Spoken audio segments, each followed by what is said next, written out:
All right, update. So I posted that first AI TikTok shop video. I think right now it's at like 300 views, which isn't going to convert.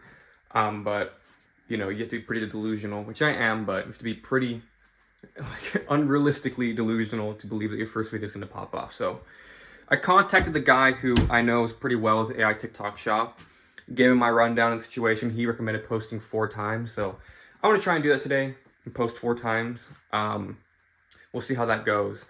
Now, in one of my videos, I got like 9 views, which never really happens. So shout out Lethal and shout out Little Scramper, I think. They're my first 2 subs. Appreciate y'all for real.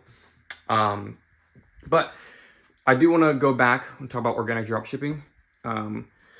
Real means of money. Now, I cannot talk about the longevity of that type of business model because I pretty much only did it for like 3 or 4 months. So I can't really discuss, you know, its longevity in terms of a year, 2 years, and whatnot. But you know, for the 4 or so months that I did it, you can definitely make money. Organic dropshipping though is pretty difficult to maintain in terms of, you know, on a year or 2 basis, because things are always changing, and you're always trying to fight for that next viral video, which can be difficult. Which is why people resort to paid ads, like in the clothing industry, because it's a lot more consistent. And you don't have to sacrifice brand image for it. I don't know if you've ever seen a clothing brand do like some weird skit to like get views, and it just now like their clothing brand is like some weird, I don't know, it's a weird video. But either way, gonna do some more TikTok outreach today for clothing brands. Post 3 times. I was checking about some ad accounts. That one ad account I had an issue with is finally spending, so I'm gonna go ahead and then launch an actual sales campaign for them. Now, that one is on a 15% commission, and then I have another client with a 15% commission.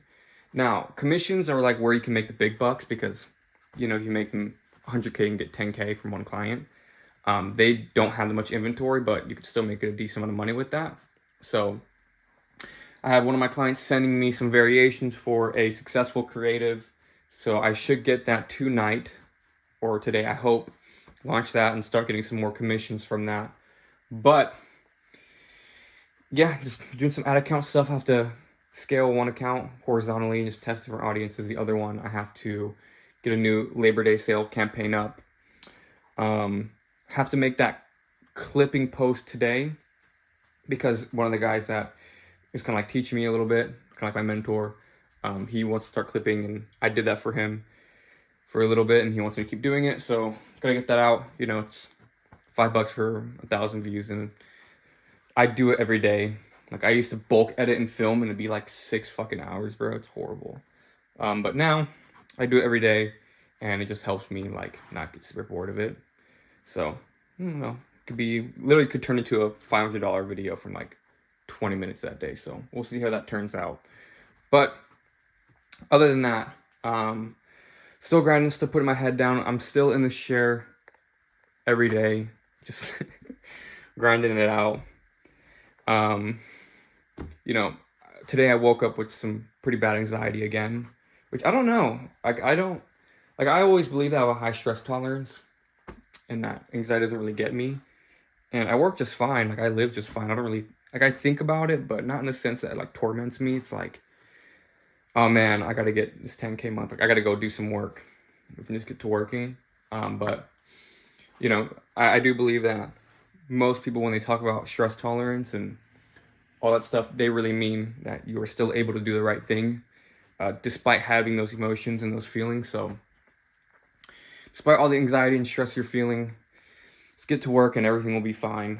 You know, I can't prove anything yet, right? Because I'm not the guy that you see on Instagram or TikTok and get inspired of because they have a Lamborghini or a McLaren or anything. But, you know, to those people who do doubt, Alex Hormozy said this once, and it was really nice.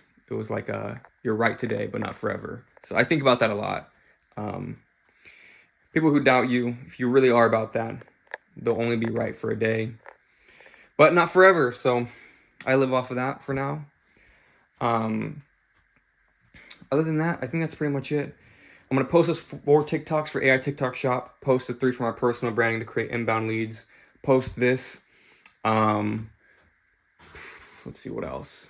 Do some regular ad account, TikTok outreach, post that clipping stuff, then we should be good for today. So have a decent amount planned. Every day is kind of the same thing, just trying to grow and grow and grow and keep learning. I did accidentally miss a call. I had a call with kind of like the mentor guy, and I slept in. I don't know why, but dude, my body needs like 11 hours of sleep. Like, I don't know why. I could sleep forever. But honestly, one of the reasons why I love, being your own boss and like freelancing or having a business, to a certain extent, you can kind of choose when you wake up. Um, I would say one of the things that makes me the happiest in life is legitimately not having to wake up early. I hate having to wake up early, especially when it's not on my own time. Like, if I really want to wake up early, then of course I can do that because I chose to and I won't really hate it. Um, of course, I still love sleeping in more. But having to wake up early or before you want to wake up because you are told to or you have to, like for a job or some other guy, I hate it. I absolutely despise it. Like when I had my minimum wage job working at a diner, I hated it so bad that I had to clock in at 10 a.m. 10 a.m. is nothing, bro. That's not even early. That's actually when most people just randomly wake up. And I hated it. It was bad. And like I've woken up at 5:30 a.m. Like when I did my HVAC job, I woke up at probably maybe 5 or so a.m. maybe a little bit later to get into the attic to do HVAC because it gets so hot in there you can't do it after 1 p.m.